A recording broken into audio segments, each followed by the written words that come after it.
Neuwärts FM. Topic: CGC Radio. Top speakers and highlights of the CeBIT Global Conferences. Made by Neuwärts FM.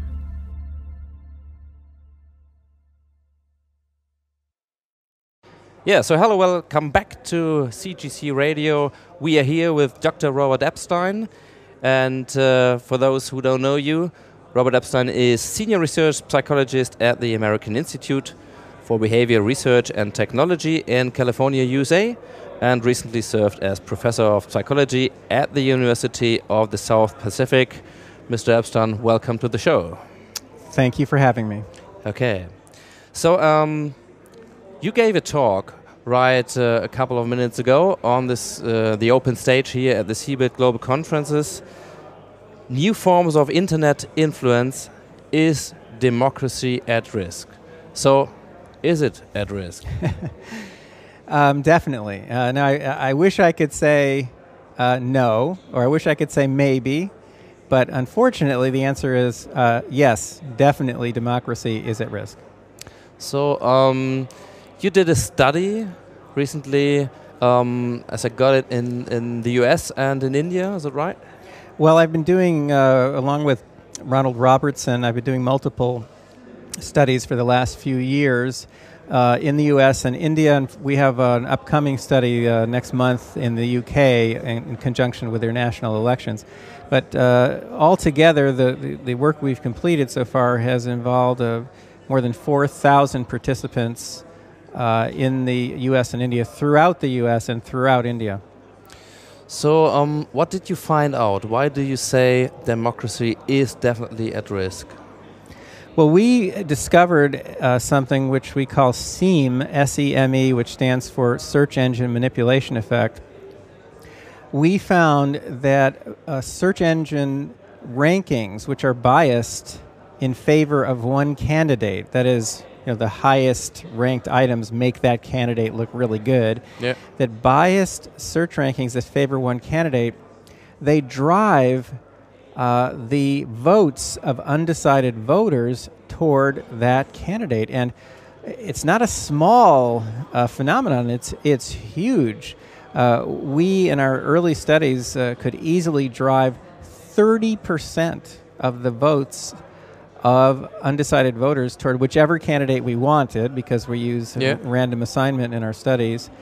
And we found that some demographic groups are very vulnerable to this kind of manipulation.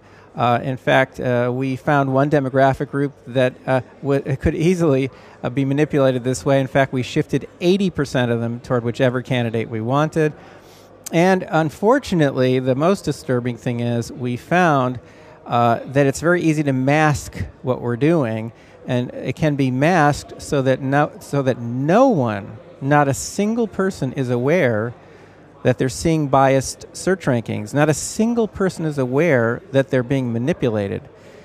So this is disturbing and dangerous because given that in most countries there's really just one search engine, which is a fantastic search engine. I mean, it's, there's a reason for it. No doubt. But given that in most countries there's just one search engine, that means that if executives at Google decided to favor certain candidates, they could easily manipulate the search rankings, drive thousands, tens of thousands, millions of votes toward those candidates, and no one would know that they're doing it.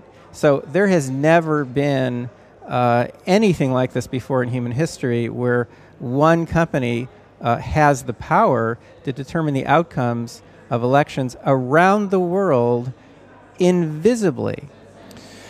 What comes to my mind is a scenario. It's a fiction. It's a fiction novel by a German author called Andreas Eschbach. And he made up a scenario. He's a science fiction author. He made up a scenario dealing with election machines and how they could be manipulated and how actually, without being aware of being manipulated completely. The elections could be manipulated. So what you say is nothing more, nothing less, but that this scenario is already possible. Not that you discovered it, but it's possible. Well, it's we've gone beyond that because we don't know, obviously, whether Google executives are making these decisions or not. We have no idea. But we do know that Google's algorithm ends up through what Google would call organic processes. Google's algorithm pushes some candidates to the top of rankings, and we can tell you precisely how many votes that shifts. So in other words, even if Google's executives aren't doing anything, the algorithm is. What this means is that for years, even without human intervention, a computer program has been determining the outcomes of close elections around the world.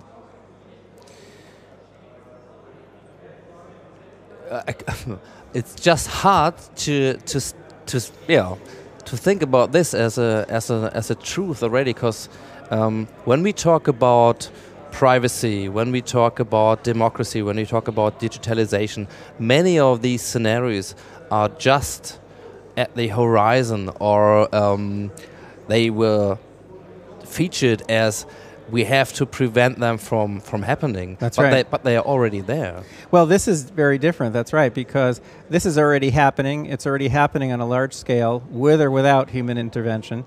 And this is not just happening in one country. It's not just happening in the U.S. or not just happening in Germany.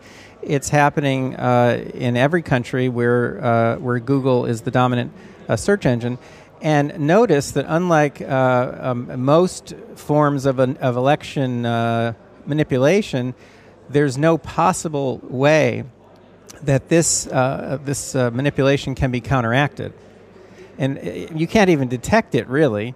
And the point is, you cannot counteract it. So let's say, for example, that Obama was pushed to the top of rankings in the U.S. during the presidential election in 2012, which in fact he was. Yeah, definitely. And I'm sure the Romney people were very concerned about it.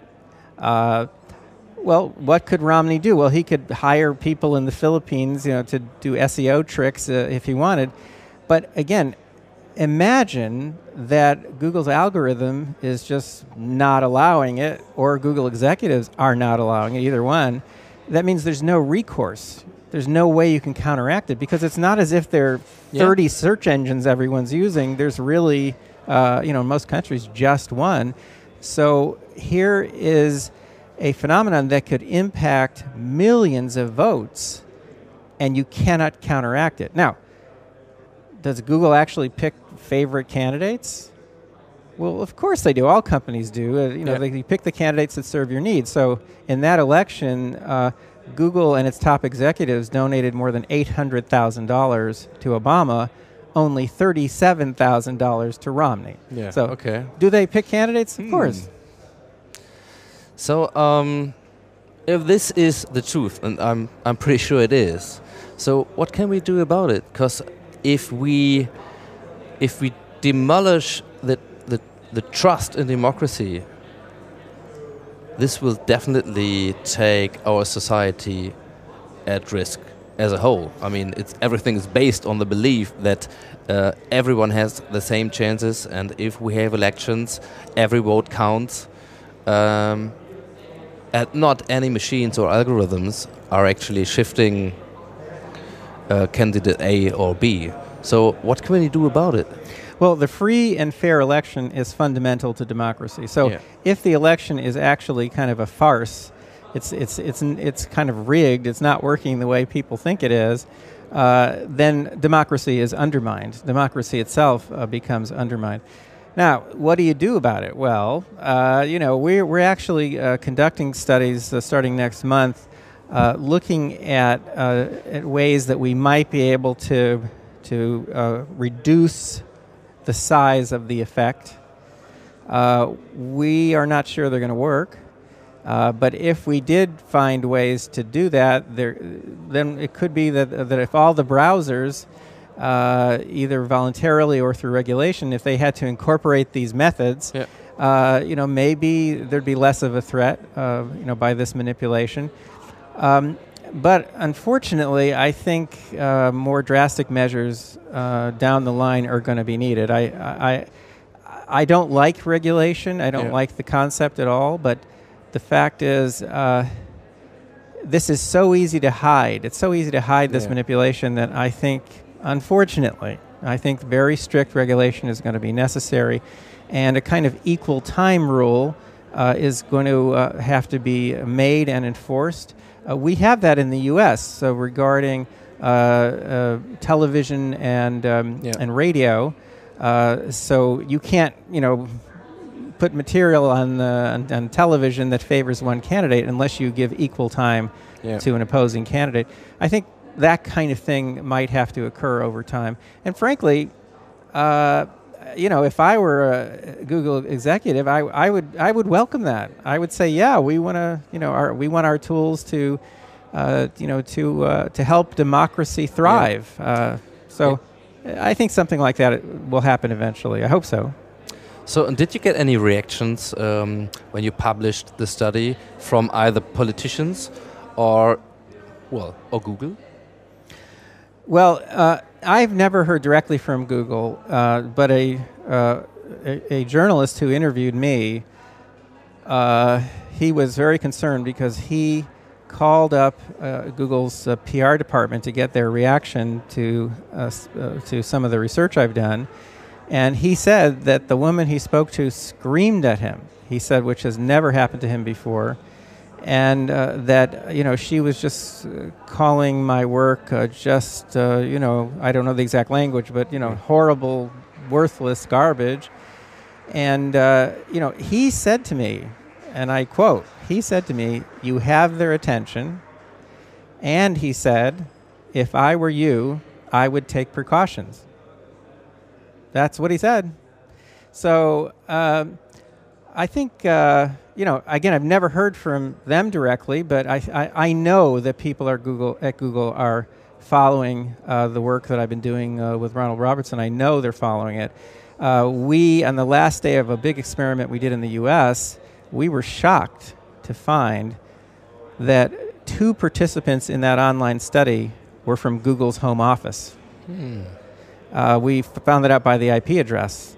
Now, that's kind of, I don't know, there's something bizarre about that. But, I mean, they're definitely aware. They're following what we're doing. I don't know where this will go. But, I've been contacted by regulators, by politicians, by a number of journalists. And I think that trend is going to continue. I think as more people become aware of this and how serious it is, at least I hope interest will grow. Spreading this information could be one piece of the puzzle to fight for democracy and actually don't let algorithms decide who is elected and who is not. You did a different study in the topic of privacy, where you found out that 40% of people who people who actually knew what was done with their information, that's right, changed their behavior and reduce the information they spread on the internet. That's exactly right. So in other words, people are, to put it just the flip side of what you said, people are revealing about 40% more information than they would reveal if they knew how that information was being used. So right now there's so much information being collected about all of us, practically 24 hours a day. Yeah. Google itself collects information on 60 different platforms. They not only track, obviously, your search activity, but they're collecting information when you use Android. They're collecting information when you use YouTube, which is why they bought YouTube. So, I mean, Google Wallet, obviously Google Docs, everything. All of their products are set up just to collect information, which then they sell to advertisers. So 97% of their revenue comes from advertisers. They don't do anything unless it's going to bring in more advertising revenue. So it's a very deceptive model that they've got going. Basically, we are not the customers. We think we are. Yeah. But we're not the customers because we don't pay anything. So we are the products. Yeah. We are the products. They take us and aspects of us, and then they sell it to advertisers. The advertisers are the customers. So there are real problems here with privacy because they're collecting so much information. We have no access to it. We don't know what's in our files, so to speak. And that's got to change, too. There has to be transparency. In the United States, in the 1960s, there was concern about 3 big companies called credit bureaus that basically collected all of the financial transactions in the country. And that information became very, very, very important because it determined whether or not you could buy a car, get a car loan, buy a house, what interest rates you paid, and so on, whether you could get credit cards. And again, there was no way to know what was in your files. A lot of people felt that there were probably errors, and it turns out there were actually millions of errors. Yeah, of course. And there was no recourse. So, the federal government had to step in. They regulated the credit bureaus. They've been regulated ever since. And now there are very strict laws in place. And so you can check and see what's in there. And if there's an error, you can fill out a form and so on, and you can usually get the error corrected. What is in your Google file? We don't know. We don't know. Or in your Facebook file. Or in your well, Facebook's a little different because people are posting information. Facebook is I mean, they're moving in the direction of Google. If you look at the widgets, the little cookie techniques. So it's not only what you post on Facebook. Your path is tracked along every website, having this little Facebook items just on the page without you posting anything. There's no question that Facebook has been moving in the direction of Google because you know why? That's where the money is. Yeah. It's that revenue model which Google invented is just genius. I mean, it really works, but it's deceptive. Yeah. It's fundamentally deceptive. Down the line, the Pew Foundation in the United States, which does big surveys on all kinds of things, they did a big survey recently around a national survey in the U.S. suggesting that the number of people who are getting more and more concerned about these privacy issues is now quite high. Over 90% of Americans now appear to be concerned. Sounds like a German figure, because we are the ones absolutely, probably to be concerned the most. In Europe in general, in Germany in particular, yes, there's far more concern than in the U.S., but the numbers even in the U.S. are shifting in that direction. So, as these concerns grow, I think, we're going to have to take drastic action because again, what is happening is fundamentally deceptive. Yeah. So even if it's legal, it's unethical because it's deceptive. We're all being fooled. We don't realize the extent to which we're being tracked, and we certainly don't understand where the information is going. And I happen to be one of the only people in the world who has read Google's terms of service agreement from beginning to end. Yeah, probably. And wow, if you actually read that, you would be completely shocked. Yeah. But basically what they're saying is when you use any Google product, even if you don't know you're using a Google product, which is true, by the way, if you sign onto a website where there's a map. Yeah. So it's not Google, but there's a map. It happens to be a Google map. That gives them the right to track you on that website. Yeah. That's what their terms of service agreement says. It also says they can share all of the information they have about you with their partners, with their affiliates. And of course, we happen to know now that they have shared a lot of information with the United States federal government, with the National Security Agency. And what people are less aware of is that Google gets requests every day of the year from law enforcement agencies in countries around the world and they honor 90% of those requests. So Google, and that's in their terms of service agreement, Google is sharing very, very private, detailed information about all of us, and we don't even know what's in our profiles. If we look to the future and we see that digitalization has just begun, if we see that the Internet of Things will collect even more data, because every chair, every table, every Pepsi maybe is a product having a data conscious.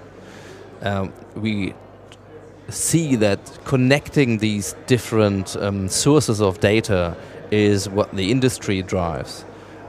Well, of course, there are many benefits, but we're talking about the dark side of collecting so many data, stitching this together and building profiles without you even knowing that these profiles exist. Right. So we have a problem in all these systems. There's something like surveillance by design. For example, if you have a Shazam, this little app giving you the benefit that if you listen to any kind of music, Shazam tells you what is the song and you can easily buy it and so on. Mm-hmm. Do you know that they have an always-on mode? No, I didn't know that. If you install this app, this is an app that is on many iOS systems. Yeah, because it's the convenience. It's a great app. But you have a little auto-on button that means the microphone of your smartphone is open and it's going to be tracked. And Shazam or any algorithm is controlling when and why and what they track and what they do with it. So we have a lot of examples where people don't know what's really going on. So and we see that the future is even more connecting, getting data. Oh, sure. So what is the answer? What is your answer to fight this surveillance by design and this, even this risk of our democracy? Well, first of all, let me just give you one other example that you may not be aware of that'll scare you even more. Google has been investing heavily in recent years in DNA repositories. Google also stepped in and voluntarily, the way they do everything, voluntarily took over the management of the U.S. government's DNA repository. The government one? That's correct. That it's now in Google's hands. They've been investing in companies that are involved in the upcoming personalized medicine, where people send in their bodily fluids and get DNA analyses.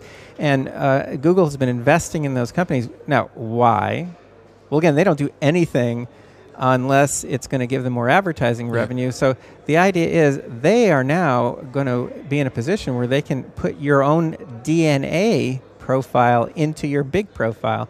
They will know things about your genes that you do not know. They'll be able to predict years in advance what diseases you're going to get, and they're going to know whether or not you're really the father of your child as well.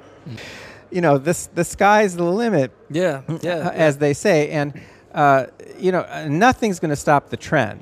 No, definitely not. So so there is a big question here. Do we want that kind of world? And if not, what can we do? Yeah. Well, there's a novel that came out about a year and a half ago called The Circle, which I recommend highly, by Dave Eggers, and it's all about a fictionalized Google, and he envisions a world in which a lot of people are just accepting of this, increasingly accepting of this. And there's a high-ranking young woman at Google who's really loves it. She loves the idea that all privacy is gone and everything about everyone is just out there in the open. She loves it, but her boyfriend doesn't.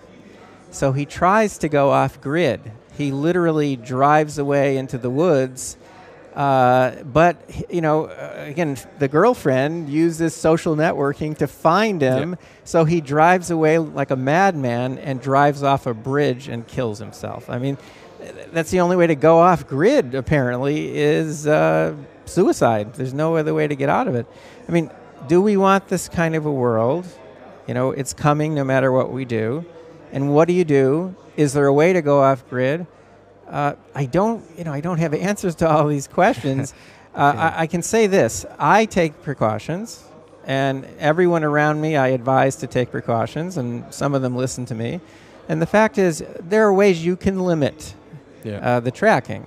I use paid proxies, which are wonderful, and they don't slow you down. That's a myth. If they're good ones, they do not slow you down. I use Startpage rather than using Google.com. I use Startpage, which gives you full access to Google without any tracking. So there's a lot of things you can do to just limit a little bit.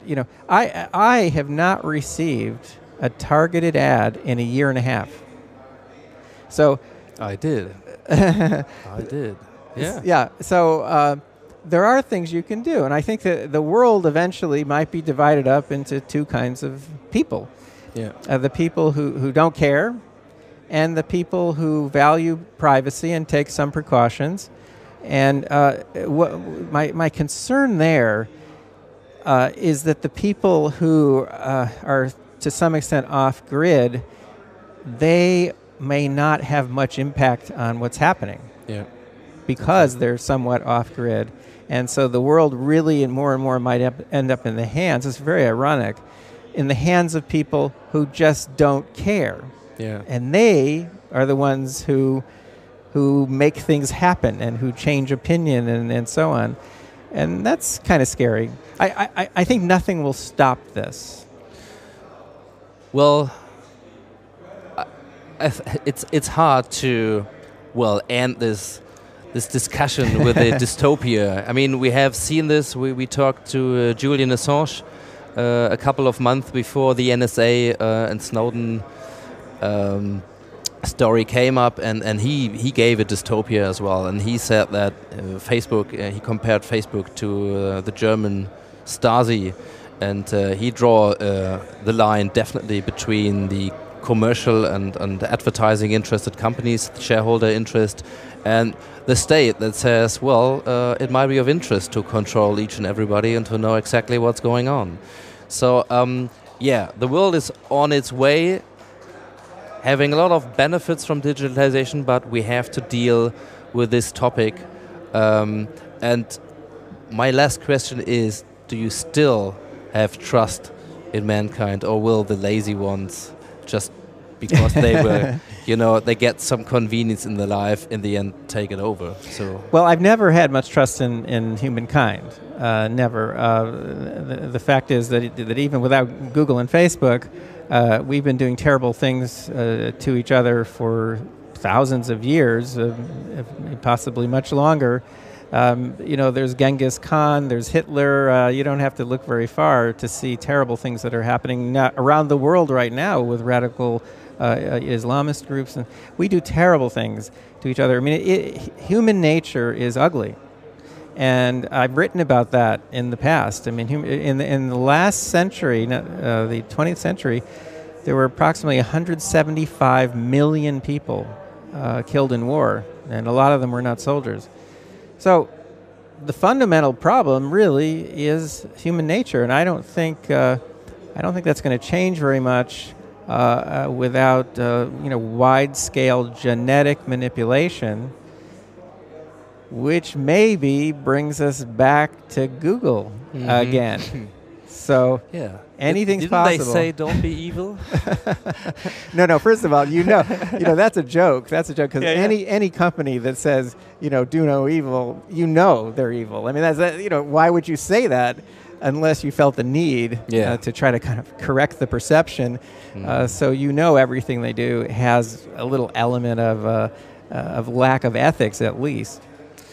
So, Dr. Robert Epstein, I thank you very much, even if the message is maybe not the typical that you expect from the CeBIT, but this is exactly why I love it. we definitely put a lot of links to the show notes to get even more access to some studies of yours.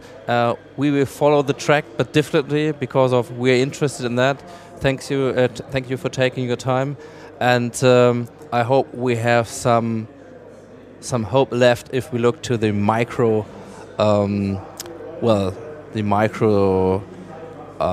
situations. Look to the own families, see what we can teach our kids now that we have the knowledge. Nobody can say we didn't know, at least after this podcast. So bringing this information out and trying to tell people what it really means is definitely a way that is worth going. Well, I've enjoyed our discussion, and I appreciate your interest in my work, very much so. You're welcome, sir. Thank you.